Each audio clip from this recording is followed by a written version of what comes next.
Okay, everybody, welcome to a live edition of the Grue Rume Show. It's an Instagram live. I haven't done one of these in a long time, so bear with me. And my guest is professional wrestler Pat Dynamite. I am Rocco Cross. I am the host at Stutters. I am the host of the Grue Rume Show. And as soon as Pat comes on, we will go live with the interview. Okay. So I know we got a couple guests in here. Thanks for joining. What's up? How's it going? Just waiting for my guest to come on. And Carlos Kane. Okay. We're getting there. How's everyone doing today?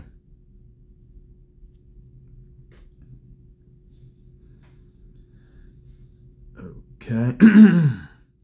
So Pat Dynamite will be joining me for the Instagram live where we tried doing Zoom. We had a couple issues with Zoom, so we're gonna try this now.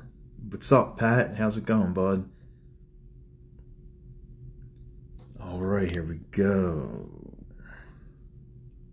All right, is it on? I did hit the request. Let's see. Oh, there we go. Here we go. What's up, There buddy? we How's it go. going? Good. How are you? I'm doing pretty good, thank you. Just trying to get this phone right. There we go. Okay. Oh, there we go. Well, Um, thanks so much for coming on and doing this. I appreciate it. Like I haven't done one of these Instagram lives in like so long, so hey, I'm glad we could figure something out. definitely yes. Yeah, so I guess I'll jump right in. I'm usually used to Zoom because I'm like, oh, before I start recording, I usually ask them if they're ready to do, but it's recording, so I Hey, can't ask that. we're live, pal.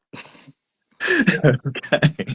So I guess like the first thing I want to ask you basically is what drew you to this sport? Like what made you fall in love with with with pro wrestling? Um, I mean, I found wrestling through the video games, right? Through like the SmackDown versus Raw games, and I thought those were sick. And eventually I put the pieces together and I looked on TV and I was like, whoa, Monday Night Raw is real? All these people are real? That's crazy. Like, so I, yeah, I pretty much just started watching around like 2010 and going into 2011. Um, and like the guys that really latched me onto it were like CM Punk Yeah. and like towards like 2015, like Seth Rollins and like the NXT, like when it was like just starting to get cool, like Adrian Neville, Sami Zayn, Tyler Breeze, all those guys. Really, like I was watching everything every day, so it just made me want to do it more and more. Nice. I was just laughing. Jordan's in here, and he commented about me not wearing my face paint. No face paint, dude. Come on, Well, yeah, no I'm face I'm paint. I'm still at work at my job. I think they would fire me if I came in with the face paint. I think they should give you a raise. Yeah. And who were um, who? Where did where did you train at? Like, what wrestling school did you go to, and who were some of your trainers? So originally, when I started wrestling, we started outlaw style. We went straight from backyard to like sneaking our way onto indie shows. But eventually, of course, you got to learn what you're doing. You got to get trained. You got to take it seriously. So Mhm. I did. Um, I trained at CZW with Jimmy Rave, DJ Hyde, Preacher. Those are like the three main people I'd credit with like my training, learning how to actually do this. Yeah, Um, but yeah, and of and course, like, okay, other people along the way here and there, but core training definitely like the CZW Academy. sweet, sweet. And how how long did it take you to get used to everything? Like a lot of people think just because they watch like the WWE on television that, oh yeah, I could get in the ring and it's easy. I can do that. I can wrestle. I can fall. And how long did it take you to actually get used to the bumps and running the ropes and the rope burns and everything that comes with that? Um, I think so obviously it depends on each person and each situation, right? I I think areas where I might have been more comfortable, just like in the wrestling sense, because I had watched so much wrestling and I had backyard wrestled with my friends. Like I was used to being physical. Whereas once we actually translated to indie wrestling and the ring was really hard and Mhm. like it gets a lot more physical. And like I started when I was 16, so my body wasn't very developed and like I'm just getting the shit beat out of me all the time. So that was definitely a major adjustment. Um, Learning what I could and couldn't do, and like what pacing was best for me as the kind of wrestler I wanted to be, because it doesn't always translate to from what you like thought when you were a kid and you were playing the video game, or you were watching on TV. Oh yeah, for sure. And what was like the first match you ever had? Like once you went and got trained and did everything you have to do. Like what was the first match that you had like right out of training? Um, that's hard to say because like I was kind of like I was wrestling and then I started training, but I didn't like stop wrestling. So like Okay. I was kind of still wrestling every week while I was being trained. And like I come from a amateur wrestling background too. Like I amateur wrestled in middle school. So like if you have somewhat of an athletic background, it can be easier to kind of like pick up the pieces as you're going. Hmm. Um, but the way I did it was definitely like unconventional. But like the Dojo Wars matches, like that system, I can't really, I don't remember which matches in particular were like my first ones there. Yeah. Definitely like tag team matches with like Jordan Oliver or Charlie Tiger. Um, but that program, just wrestling there every week, was like what I was doing consistently for like 2 years, maybe something like that. Oh wow. And you just mentioned them and you guys all formed this like amazing group, Young, Dumb, and Broke. And how did everything form? Like how did you guys meet and form this like wrestling stable? I mean, I kind of met everyone one by one. I think I was the first person to like meet each person of the group. I met Charlie in elementary school. We Oh, lived like a block away from each other, so we've known each other forever. oh wow. Um, and then like I introduced him to wrestling. He just like came over one day and like I think Randy Orton RKO Daniel Bryan and he was hooked and he's like, this is awesome. Like um and then we knew Griffin from school, and he also lived literally on that block too.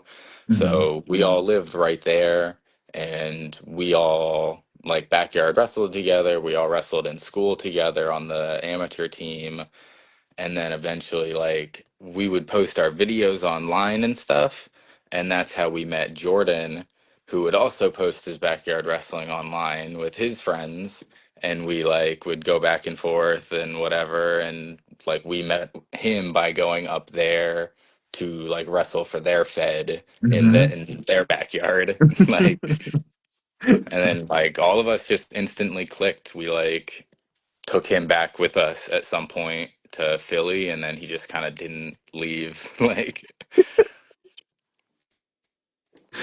Nice. And like that was such a great group though. Like I mean, you guys did it for a while too. Like not only were you booked in like Philly and Jersey and the tri-state area, but you guys start getting booked like everywhere.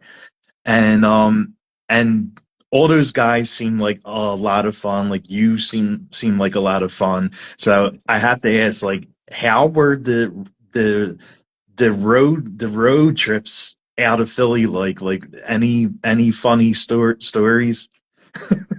I mean, like, a million. Like it's really not a lot of people are lucky enough to get to do all of their trips with their best friends. Hmm. A lot of the time in wrestling, you just jump in cars and like I love everybody, everyone's awesome at shows, but it's different when you're in a 12-hour car ride with like your boys that you've known forever versus like people that you're tight with that you're cool with in Yeah. passing more so. Um, those car rides can be awesome too because you build relationships with people. But at the same time, the car rides with the boys are easier, funner. You know you're gonna have a good time. Oh yeah, look Oh, at that Arcadia. you got a guy. Yeah, see that someone saying Pat that Dynamite is the best. He's amazing. Oh yeah. And you started out under a different name. Like what was the reason behind like being called Pat Dynamite now? I think the transition really came with like the timing of moving away from the group, Hmm. and like finding like my own individual role and everything. Um, I think it just helped me become myself more and give me more of like a claim on my identity. Um, but yeah, it's a name that I latch on to more. My real government name is Patrick, so it's a lot easier also. Um, and it just feels more natural. Okay, okay. And I mean, you've been wrestling all over the place. You've been wrestling like different guys. Is there someone you think has been like the toughest guy you ever fought yet? Um, I mean, a couple months ago, I just wrestled Speedball Mike Bailey. Hmm. Um, that was a big test for me. I'm really happy with how that match went. I really, you live for those opportunities to get in there with guys like that and really like prove you can hang.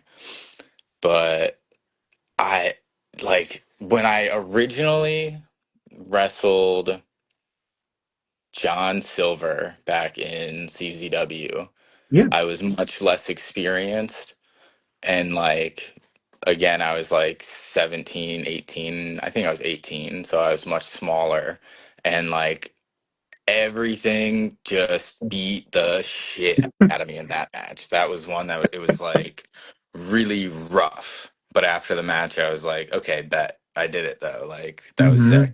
you know. And you mentioned the match with Mike Bailey, and like his legs are so freaking quick. Like Oh how yeah. how how was it to get kicked by it? Like you don't even see the kicks coming. Like that's how fast he is. Oh yeah. I mean, yeah, you don't even see it coming. Wrestling him was extra cool because like I've been going to indie shows since I was like 14, 15. So I've been seeing him wrestle since I was Hmm. like sitting in the fan seats. So actually wrestling him was like a big like okay, we've come a long way. Here we are now, kind of Yeah. moment for me. But yeah, then getting hit with all the kicks and the knees and the moves that I've seen him do a million times didn't feel as good. They're cool to I'm watch, sure. but they're not as cool to have done to you. Yeah, I didn't think it felt good to be kicked by him. Not at all. No And shoes either, man. No shoes. I'm He's got smelly feet. kicking you in the face with smelly feet. It's like a wombo combo, double hitter. Oh man, oh that sucks. And Jordan was someone like you teamed a lot with, but you also fought him too. And Oh yeah. what was it like to go from like friends and partners to actually like fighting him inside the ring? Jordan is like that guy who, whether I'm teaming with him or whether I'm wrestling him, I know that it's gonna be 100% effort the entire time, you know? Um, and I feel like there's a bit of like extra motivation when we're wrestling each other or teaming with each other too on Mhm. both of our ends. That even ups that like his normal like all go because he's always all go. But when it's like me or Griffin or Charlie or it's one of the boys, it gets ramped up even more. Wow. Like that results in some of my favorite matches, you know.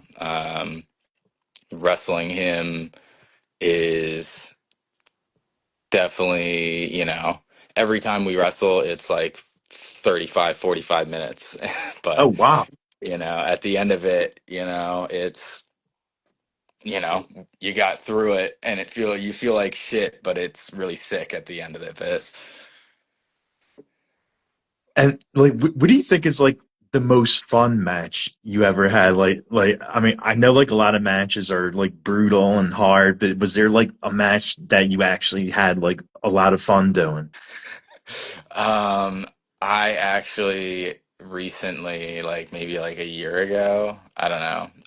I did this match for Speedball's like Fightertainment Federation. Hmm. So I the whole gimmick of the show, it was Dumber Slam. So it was Young, Dumb, and Broke. We were kind of like doing a little reunion type gig. Nice. Um, but I wrestled Bill Gold on that show, and me and Griffin for some reason we were spoofing the bloodline, and so Okay. Griffin was The Rock and I was Roman Reigns, and the entire match I just did Roman Reigns moves. I didn't do any of my own stuff.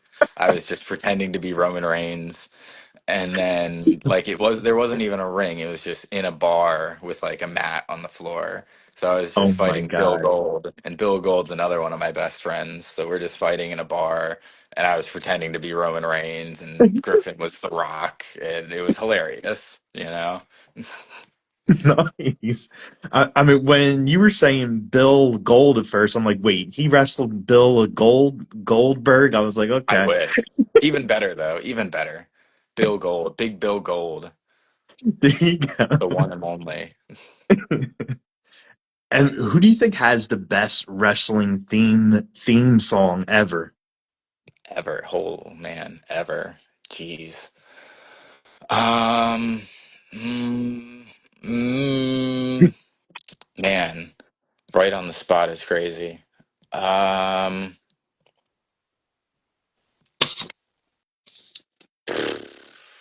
for some reason, The Rock is like The really Rock? stuck in my Okay. head right now. Like, I'm sure you could ask me this question another day, and someone else would come right to mind. But The Rock is really coming to mind for me right now. Nice, Maybe nice. like Triple H. That one's another sick one. My music is pretty awesome. Oh yeah, of course. I mean, I always like recently for like one of the theme songs, Chris Jericho, Judas, like That's a when he good one. I mean, he doesn't use that now, but when he first like started with AEW, like he came out with Judas, and everyone like sang along to the lyrics, like, and plus it's like a really good heavy rock song too.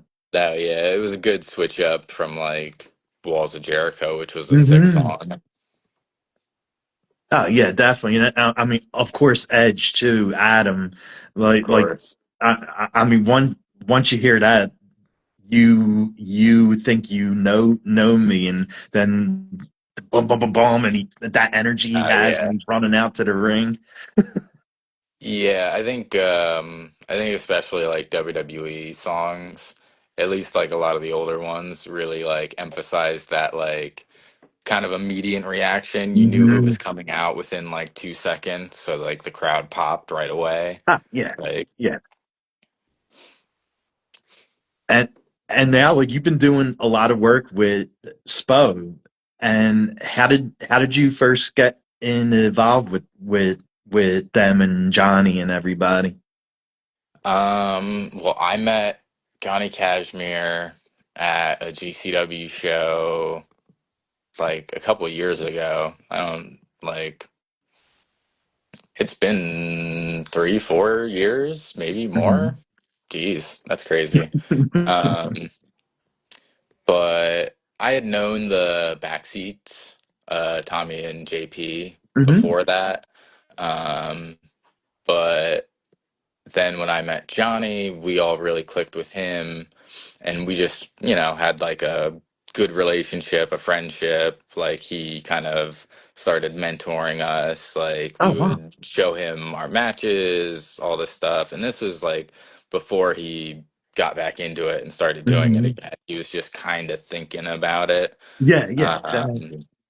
and then he eventually like met JP and Tommy and hooked up with them, and like that really, all the combination of everything fired him up enough to get back into it. So when like SPO came about and it was, becoming a thing, it was just kind of a no-brainer that I would be involved and we'd be working together and doing stuff. Like I really like SPO and doing these shows. I like the crowd and the audience that we Hmm. bring in and the vibe of the Yeah. show. Now the vibe of the show is awesome. Like just being there, like whether you're backstage or like in the crowd, like it definitely has like a really good vibe to it, like good energy too. Yeah, I think that's like the main thing, there's no drama, it's Hmm. just a very chill locker room. It's a very chill crowd, it's a lot of kids and families and random people, families and friends that want to see wrestling, and everyone's happy to be there. Nobody's like, I don't know, nobody feels miserable, where Yeah, sometimes at yeah, wrestling shows exactly. people feel miserable for some reason, and it's weird. Like, I know I've been in plenty of locker rooms where like especially if it was like a wrestler with a name, a legend, and they didn't want to be there for some reason, and you could have told like on their face that they didn't want to be there. Like that, I've seen that in a yeah, of few locker course. rooms. And you get a lot of people that aren't legends, that That's are true. That's true. just that should be fired up to be here and be wrestling, and they're not, and we've all been victim of that. I've shown up Yeah. with boob face, sure, but like, I don't know, to do it consistently all the time, it's like, damn, dude, like, do you like this? Is this fun? Like, it's okay if it's not. Like, I know, right? Once it like stops being fun for you, I think that's when it's time to say, all right, I think it's time for me to walk away from it. Like once it stops being fun and you go there and you dread being there. yeah, or at least chill out for a little bit, like, Mhm. do something else, like start collecting stamps or something. Like, True. Yes. And the last SPO show, like you went back and you put on the pants, like the Trent Acid, Johnny Cashmere, Tommy JP pants, and how how did it feel to actually put on those pants, like going back to when Trent Acid and Johnny Cashmere were doing it? I mean, it was sick. I had the idea a couple weeks before the show, and I asked Johnny if it would be okay, and he lent me his gear, so I was like fully dripped out with the jacket and the pants. But the to someone like me, or like someone like Jordan Oliver, for example, something like that is something that matters. I think a lot Hmm. of people. I don't know. I don't want to say ignore the history of a lot of lesser known indie wrestling, but there's a lot of like like indie wrestling that I consider legendary, Yeah. that I look at as like without these guys and these people, like this isn't the way that it is right now. And matches like that, where I get the opportunity to just kind of like pay tribute to the wrestling that I look back on and I Oh, respect a yeah. lot. It's things like that mean a lot to me, whether or not anyone really gets it. I'm sure most of the people at the show are like, oh shit, he got new gear, and don't even put one and two together, True. but to the people that did get it, they thought it was awesome. And it's like, it's the 25th anniversary. Someone's Yeah. got to wear them. Like, Yeah. Well, yeah. And everyone, that's not going to be his gear going forward. It was just to pay tribute to Trent and Johnny. yeah, maybe the once in a while big special tribute, but only that kind of scenario, Yeah. something like that show. And and you're right, like watching like Trent and Johnny definitely like set set the bar for like great great teams in wrestling, and they had like classic fights, classic battles, multiple time champions. And I was Absolutely. I was telling you at the show, like I actually go way back with Trent. Like me and Trent grew up as kids. We went to the same grade school, the preschool. So like being there for the 25th anniversary, and sharing like the vibe of Trent, and Trent sadly not being there with us, like it was an amazing feeling. No, absolutely. And that's like, I feel like it's on us to carry on those people and those legacies. Like Trent Acid isn't somebody I know, but other people that I think about these legacies, like someone like Jimmy Rave, my trainer, who's no Mhm. longer with us, like it's kind of on all of us to make sure people remember these people. And, like I'm never going to stop telling people Jimmy Rave trained me. Jimmy Rave taught me this. Jimmy Rave taught me that. Yeah, Like Johnny Cashmere did this for me. Johnny Cashmere did that for me. Like it's kind of on us to make sure that people remember these people because they deserve to be. yeah, definitely, definitely. And you also did some stuff with G GCW too. And how do you feel about like how quick that they became like a major force in the wrestling world? Yeah, I mean, I think the wrestling world was looking for that like alternative, and I think it was a like good shuffle time where like AEW hadn't like Oh, but oh, then okay, okay, you got it. No, your thing went off for a little bit. Okay. a nice. But so like yeah, people I think the fans that were at GCW and are still there were so invested in the product that it just there was no other direction it could have gone but up. It's kind of that like gravitational pull. Like when enough people think something's like the coolest thing, it just keeps drawing in more and more people. And like they just keep getting more and more popular. Oh yeah. And when you aren't wrestling, what do you like doing during your free time? I mean, I'm married, so free time is limited, but I like playing video games. I'm a big nerd. I play pretty much everything. I have a PS5, an Xbox. I play on my 360, my PS3. I played my DS still, like whatever mood I'm in, kind of. I got my Switch 2 pre-ordered. I ain't Oh, really thinking about the nice. price. Like, the price is what it is. I was gonna buy it anyway. Yeah. Like, What kind what kind of games are you playing now? Like what kind of games you currently playing? right now I'm replaying the first Red Dead Redemption. I was literally playing that Great. right before we got on this. I love that game. It's so good. So sick, legendary. And what about like are you into anime and cartoons too? Like, do you watch any of that? I watch like some animes here and there. My wife is like a big anime nerd, so Oh, she's okay. like really, really into it. She watches a lot more than me, but I've watched like Full Metal Alchemist. Mhm. We watched Attack on Titan together. Nice. I've seen like a good chunk of the original Dragon Ball. So like I've seen shows here and there that I like, but I'm kind of picky with what shows I start watching. Makes sense. And and like you've been bulking up a lot too. Like every show I see you at, it looks like you're getting thicker. And what's your workout routine been like? So the last couple months I kind of switched things up to take a more like I guess you would call it like a bodybuilding style Mhm. approach. Like before I had been focusing on like powerlifting with like accessory lifts in there also.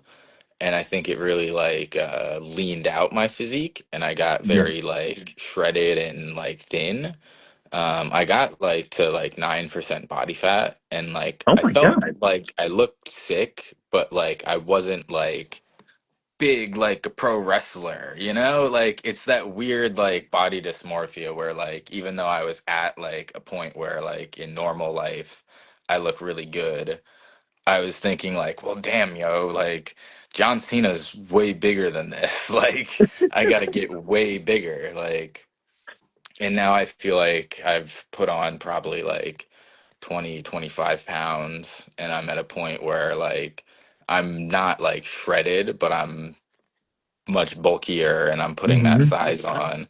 And we're gonna put the size on and then lean down and, you know, find a good balance. You know, it's still a work in Okay. progress, but yeah, right now it's been a lot of like bodybuilding style workouts with um I watch a lot of Mike Mentzer videos. I watch a lot of like Jeff Nippard videos. I like taking opinions from people like of all different like whether you think in like scientific terms or just pure whatever numbers and weight terms. Like I like hearing the different opinions and kind Yeah. of balancing what they all say. And what about food? Like, do you watch like the foods you eat, or do you eat whatever you want? That's like the area where I've been trying to um I'm not like a big overeater. I just need to get on a schedule and routine with my Hmm. eating, you know. I'm the kind of person I'll forget to eat some days. Like I'll just skip meals or Oh wow. like I'll like or when I do eat, I'll eat like a whole bag of chips and that's what I ate all day, you know. Stupid shit. So like my eating is really like I just need to get into a routine with it where I eat consistently and just don't overdo it and eat like shit that's at least semi good for me. Right. But yeah, like eating regularly, I've been eating more regularly though. That's definitely been helping me put on the size. Okay. Um, but it's still hard to get into that every single day kind of routine with Yeah. it. I mean, it's hard to eat chicken, rice, and broccoli every day, so it gets Yeah. boring. Yeah, I go for beef and rice and it gets very boring, you know. It only gets spiced up so much when you throw in a tortilla or like, you Yeah. know, some other thing. Um, what about songs? Like, what kind of music do you like listening to? Like, what's on your playlist? A bunch of like lame stuff or like WWE theme songs. Like Oh when yeah, they're I great. really only like I sometimes listen to music when I'm just at home, and it'll be stuff like Girl in Red or like just kind of like chill vibe songs, maybe like 21 Pilots. But when I'm Oh at the yeah, yeah. gym, it's like such a random mess of just random songs that I found. and half of it'll be like WWE theme songs. Nice, nice. I think last year on Spotify, I was in like the top 2% of WWE listeners in the entire world. Like that's like there's like 7 billion people in the world. I You know, know. you know what the top 2% of that has got to be? That's like it's a lot of Well, WWE music at the gym. hey, yeah, the WWC's you're one of the top two listening, and they might sign you, right? It's just out of pity. They're like, yo, this guy can't stop listening to the songs at the gym. We need to get him out of here. Like, you can work here, but you can't listen to the music anymore. Yeah, there you go. Taking What your do you think? headphones. What do you think would be your go-to karaoke song if you were gonna do one? I wouldn't do one, but anyone that knows me knows that that is one of the last things that I would volunteer to do is karaoke. And I've been a bummer and sat out every single time someone's tried to make me do it. Um, but if I had to do a song on karaoke, um, I'd probably do Jay Uso's theme song because it's Yeah, yeah, yeah. pretty straightforward, right to the point. You know, it's just me, Us. Like, You I even can't do the really mess hand that stuff up. too. Yeah, yeah, I can't mess it up. There you go. I always ask my guests this because I'm sure you know by now I'm a big horror fan, especially when I paint my face up. Are there any horror films that you like to watch? Like my first favorite horror film was Jeepers Creepers. I thought Yes. those Yeah, movies were awesome. I thought there's like what, four movies now? I think Um, so. Yeah, yeah. I think it's on four now. Yeah, I thought one and two were awesome. I thought three was like kind of mid, but Hmm. like still like all right. Like it's one of those movies where like if you're just wanting more of it, you can kind of ignore like the shitty parts. But then four, I saw four. I worked at a movie theater at the time, so I would just Nice. like go in and watch movies during my shifts. And I watched that movie, and even though I didn't pay for it, I was like, damn, that sucked. Like, usually if you don't pay for a movie, it's like, okay, that was kind of ass, but Yeah, yeah, whatever, you yeah. know. But nah, that movie, that sucked. It That did. one It took me did. out of it. And what about like, do you have a superhero and villain that you like the most? Boy, oh boy. Here we go. Optimus Prime and Yeah. Megatron. All That's right. Yes. those are my picks. The Nice. guys. I'm a Nice. huge Transformers guy. Oh yeah. I mean, the films are good. The television show was good. Like Yeah. I know I'm gonna date myself here, but I actually grew up with the original Oh yeah. Transformers cartoon. So I know I'm aging myself there, but Oh yeah. I didn't like grow up with it, but I watched it when I Mhm. was a kid, and I watched all the other cartoons. Yeah. Like now that I'm an adult and I have my own money, I buy the toys that I couldn't buy when I was a kid. So that's like my collection right now. When I was like in my teens, it was more like wrestling figures, Yeah. and I feel like I kind of got to a point with wrestling figures where I have most of the guys that I want to collect, Of and I'm course. like, all right, bet, okay. Like sometimes I'll buy one here or there if they make a cool new one, like the fucking I got the Great Muta figure because of Oh, course I I I want that one. Yeah. I got the red one. I think there's like a red and a black one. Yes. Yes. Yes. But yeah, I most like Transformers is like my main collection right now. I have like two boxes filled with them. Like, Nice, man. And you also have merch now. Like I see you have like pro wrestling tees and like a whole bunch of different merch too. Like where can um, people go to buy your merch? I have some online links that are like if you want to go to my pro wrestling tees and buy a shirt, I'm not gonna stop you, but like I haven't updated those shirts in a very long time, and I think most of them still say Ellis Taylor, so like I'm not gonna stop you, but I be selling 8x10s at shows. I be selling wristbands. I think my big cartel is still active. If you want a wristband or 8x10, you want it mailed to you, you can always DM me or go to my big cartel.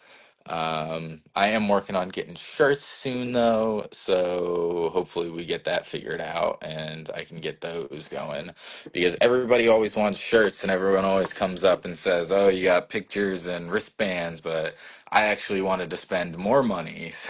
So I'm not going to buy anything, but we got to get the shirts and we got to get them going so that people start buying them because everybody wants them. Yeah, yeah. I mean, especially when you go to like a live wrestling show and you just get done seeing the guys wrestle, like seeing your match live and stuff, and they're like, "Oh my Of God, I want to course. buy a shirt of that guy." And Of course, yeah, literally. And then you wear it to the next show, and it's like, oh, look, I still wear the shirt, you know? It's a conversation starter. and especially going to the SPO shows, you're the SPO Trent Acid Skywalker champion, so people are gonna Yeah. want to take photos with the belt now and stuff. Oh, yeah, all the kids.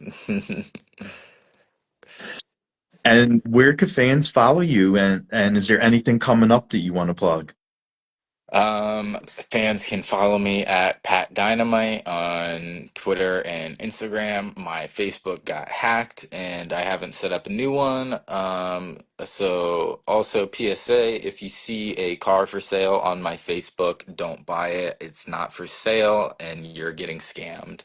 But I got some upcoming shows.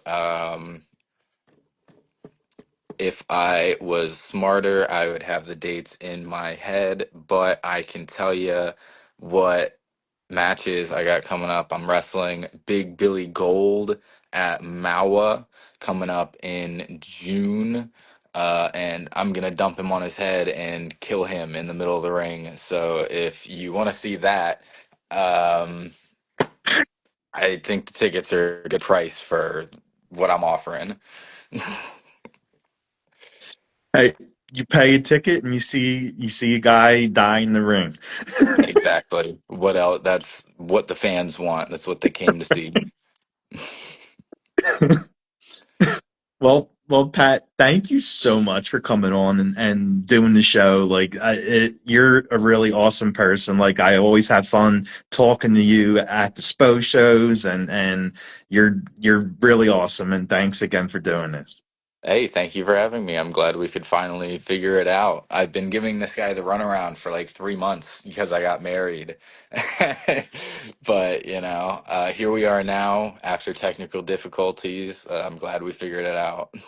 Yeah, definitely, man. And thanking Jordan for stopping by to talk about the face paint. And Oh, yeah. Oh, yeah. I think he's still scared a little bit. I think so. Like, I didn't think that people would be scared of face paint, but he was kind of freaked out about Oh, that. yeah. He's, you know how he is. He's kind of a scaredy cat. All right, Pat. I don't want to hold you up anymore. Thanks again for doing this, bud. Of course. Thank you. Bye. I'll see ya.